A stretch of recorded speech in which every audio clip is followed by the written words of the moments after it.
আসসালামু আলাইকুম সবাইকে। কি অবস্থা বন্ধুরা? কেমন আছো তোমরা?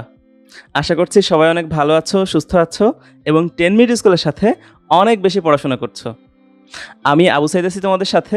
10 মিনিট স্কুলে সবাইকে স্বাগত জানাই। বন্ধুরা, আমরা পৌরনীতি ও নাগরিকতা বিষয়ের গণতন্ত্রের রাজনৈতিক দল ও নির্বাচন অধ্যায়টি নিয়ে আলোচনা করছিলাম এবং ইতোমধ্যেই কিন্তু আমরা এই অধ্যায়ে রাজনৈতিক দলের বৈশিষ্ট্য, রাজনৈতিক দলের ভূমিকা, সেই সাথে বাংলাদেশের যে প্রধান রাজনৈতিক দলগুলো রয়েছে সেগুলো নিয়ে আলোচনা শেষ করেছি। তো এই অধ্যায়ের নামে আমরা দেখতে পাচ্ছি যে গণতন্ত্রের রাজনৈতিক দল ও নির্বাচন। এর মধ্যে কিন্তু আমরা গণতন্ত্র এবং রাজনৈতিক দল নিয়ে ইতোমধ্যে আলোচনা শেষ করে ফেলেছি। তাহলে আর বাকি থাকছে কি? বাকি থাকছে হচ্ছে নির্বাচন। তো আজকে আমরা নির্বাচন নিয়ে আলোচনা করব। তাহলে আজকে আমাদের আলোচনার বিষয় হচ্ছে নির্বাচন, যার মধ্যে থাকবে নির্বাচনের প্রকারভেদ এবং নির্বাচনের বিভিন্ন পদ্ধতি। তো চলো বন্ধুরা, আর দেরি না করে আমরা আলোচনা শুরু করি।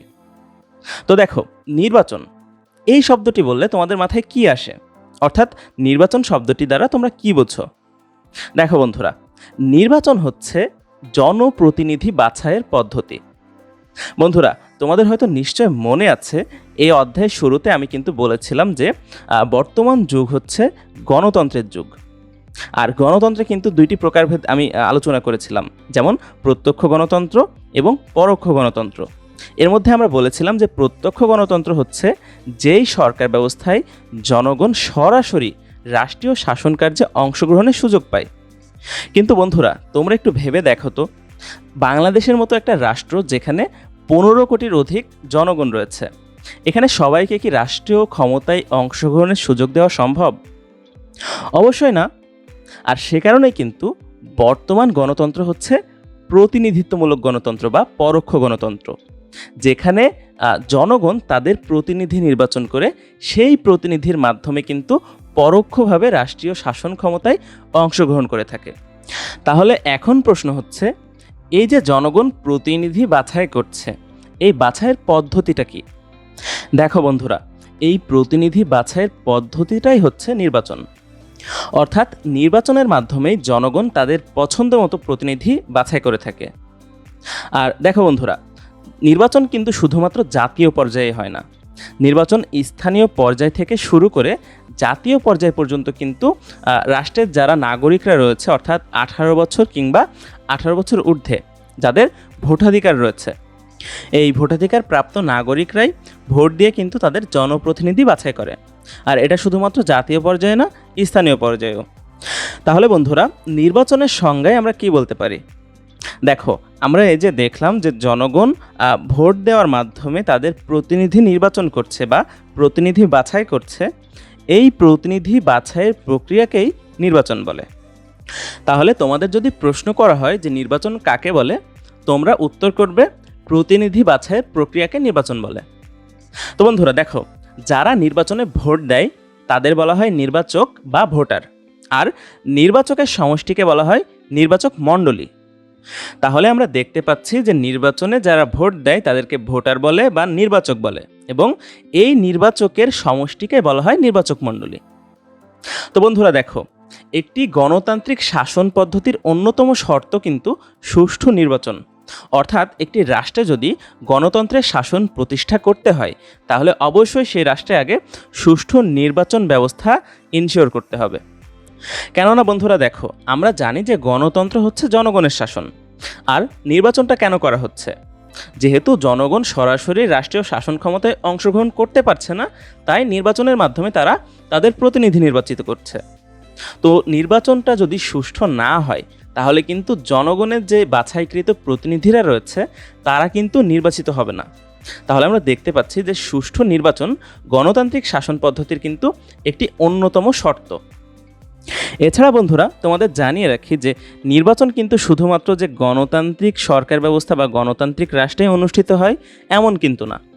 গণতন্ত্র ছাড়াও সামরিক শাসন ও এক ব্যক্তি কেন্দ্রিক যে শাসন ব্যবস্থা রয়েছে, এই শাসন ব্যবস্থায়ও কিন্তু কখনো কখনো নির্বাচন অনুষ্ঠিত হতে দেখা যায়। তবে আমাদের এখানে মনে রাখতে হবে যে এই যে সামরিক শাসন বা এক ব্যক্তি কেন্দ্রিক যে শাসন ব্যবস্থা রয়েছে, এখানকার যে নির্বাচন, এই নির্বাচন কিন্তু গণতান্ত্রিক শাসন ব্যবস্থার যে নির্বাচন এর মতো এতটা গুরুত্বপূর্ণ নয়।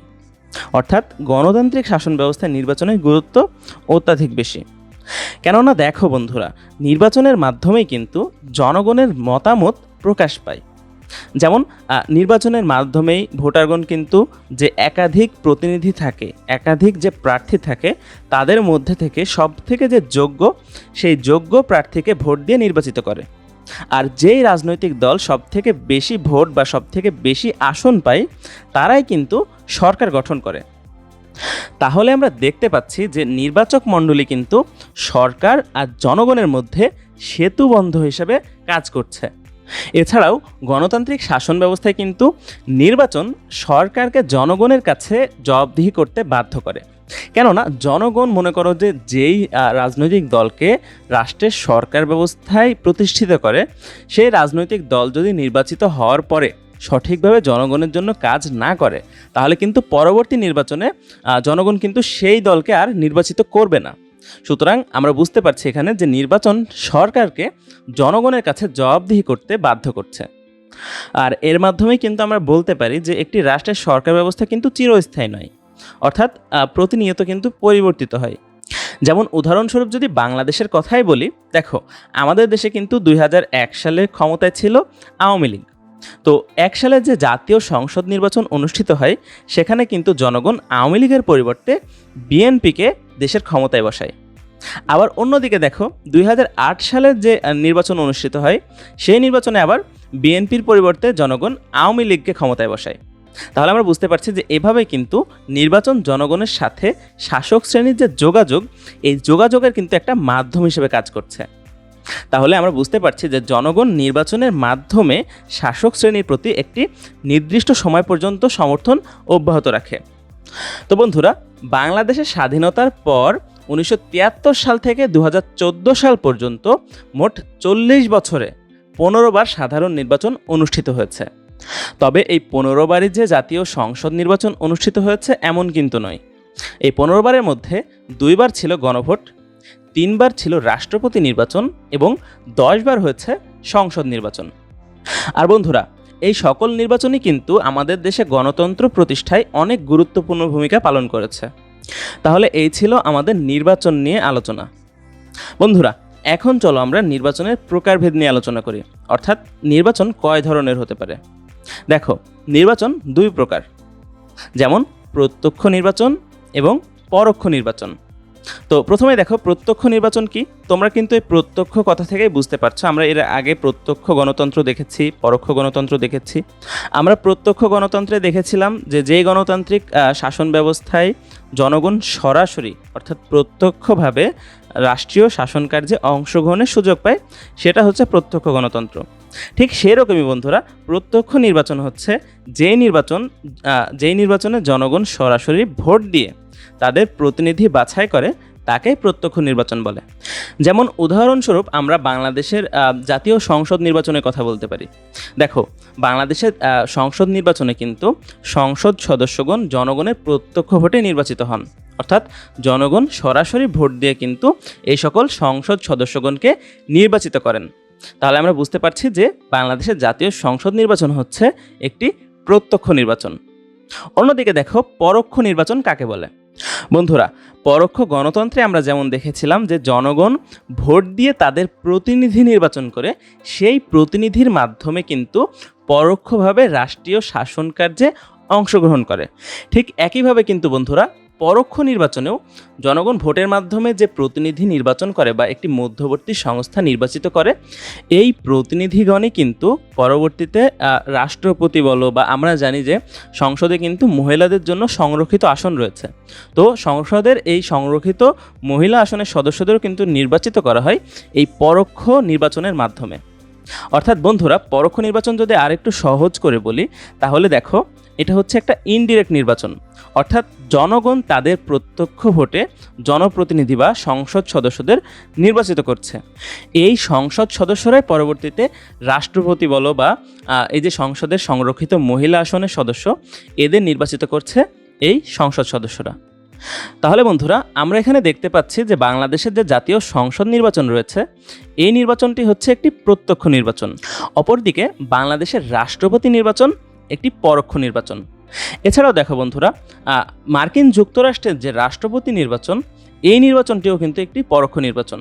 কেননা এইখানে কিন্তু জনগণ সরাসরি ভোটে রাষ্ট্রপতিকে নির্বাচিত করে না।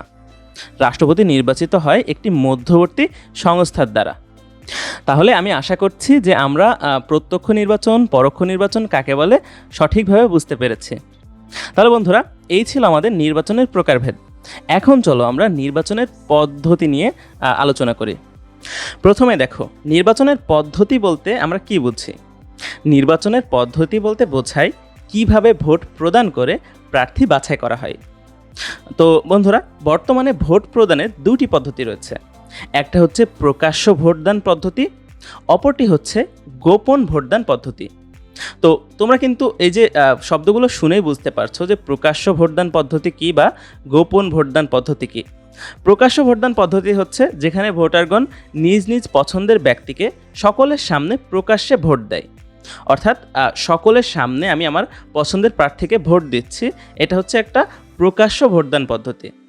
আর এতে কিন্তু যে ভোটাররা রয়েছে তারা প্রকাশ্যে হ্যাঁ ধ্বনি বা হাত তুলে সমর্থন দান করে। অর্থাৎ আমরা বুঝতে পারছি যে প্রকাশ্য ভোটদান পদ্ধতিতে ভোটার ছাড়াও আরও সকলে কিন্তু জানতে পারছে যে সে কাকে ভোট দিয়েছে। অন্যদিকে গোপন ভোটদান পদ্ধতিতে দেখো, এই পদ্ধতিতে যারা ভোটাররা রয়েছে এই ভোটারগণ কিন্তু গোপনে ব্যালট পত্রে তাদের পছন্দকৃত যে প্রার্থী রয়েছে এই পছন্দকৃত প্রার্থীর নামের পাশে তারা চিহ্ন এঁকে বা সিল দিয়ে ভোট প্রদান করে। আর বর্তমানে কিন্তু এই যে প্রকাশ্য ভোটদান পদ্ধতি এবং গোপন ভোটদান পদ্ধতি, এই দুই পদ্ধতির মধ্যে এই যে গোপন ভোটদান পদ্ধতি রয়েছে এই পদ্ধতিটি সর্বজন স্বীকৃত এবং সবথেকে বেশি জনপ্রিয়। কেননা বন্ধুরা, আমাদের যে সংসদ নির্বাচন অনুষ্ঠিত হয় এখানেও কিন্তু এই গোপন ভোটদান পদ্ধতি অবলম্বন করা হয়। এছাড়া বন্ধুরা, নির্বাচন পদ্ধতিগুলোর মধ্যে একটি গুরুত্বপূর্ণ নীতি হচ্ছে এক ব্যক্তি এক ভোট নীতি। তো এই জিনিসটা কি? দেখো, আমরা জানি যে নির্বাচনে কিন্তু একাধিক প্রার্থী প্রতিদ্বন্দ্বিতা করেন। তো একজন ভোটার যদি একাধিক প্রার্থীকে ভোট দেয় তাহলে কিন্তু নির্বাচনটি অতটা ফলপ্রসূ হবে না। সে কারণে কি করা হয়, একজন ভোটার কেবল তার পছন্দের প্রার্থীকে একটি ভোট দিবেন। আর এটাকে বলা হচ্ছে যে এক ব্যক্তি এক ভোট পদ্ধতি। আর বর্তমানে কিন্তু এই যে নীতিটি রয়েছে এই নীতিটি কিন্তু সর্বত্র গৃহীত একটি নীতি। তাহলে বন্ধুরা, আমরা এখানে বুঝতে পারছি যে এই এক ব্যক্তি এক ভোট পদ্ধতির মাধ্যমে প্রতিদ্বন্দ্বী প্রার্থীদের মধ্যে যিনি সব থেকে বেশি ভোট পাবেন তিনিই নির্বাচিত হবেন। তো বন্ধুরা, এই ছিল আজকে আমাদের আলোচনা। আমরা আজকে নির্বাচনের প্রকারভেদ এবং নির্বাচনের বিভিন্ন পদ্ধতি নিয়ে আলোচনা করলাম। তাহলে এ পর্যায়ে তোমরা আমার একটি প্রশ্নের উত্তর দাও। প্রশ্নটি হচ্ছে, বাংলাদেশে এ পর্যন্ত মোট কতবার গণভোট অনুষ্ঠিত হয়েছে? বন্ধুরা, খুব শীঘ্রই তোমাদের উত্তরটি কমেন্ট বক্সে জানিয়ে দাও। আমরা আগামী ক্লাসে নির্বাচন কমিশন নিয়ে আলোচনা করব। সে পর্যন্ত তোমরা ভালো থেকো, সুস্থ থেকো, 10 মিনিট স্কুলের সাথেই থেকো। ধন্যবাদ।